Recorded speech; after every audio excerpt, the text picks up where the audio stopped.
Gyms are also part of Governor Kate Brown's freeze order, which could result in more layoffs for gym workers. But instead of layoffs, the owners of Fulcrum Fitness is turning to WorkShare Oregon so his employees can still work. Fox 12's Bridget Chavez shows us how that program works.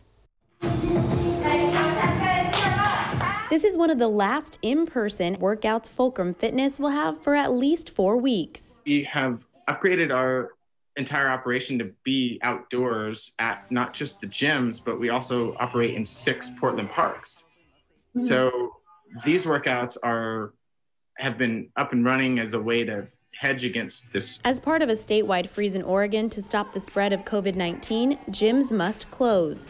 David Levy is the founder of Fulcrum Fitness and says they're now moving everything online. It's certainly frustrating and disappointing, also balanced by the understanding that there's a need to do this. Fortunately, he says this time he won't have to lay off employees because of the Oregon WorkShare program. It allows you to reduce payroll to 60%, and the state of Oregon will fill in the next 20% to get an employee paid 80% of what they were making previously. Although it's not full pay, he says he doesn't want to lay off any members of his staff, so this is the best option right now.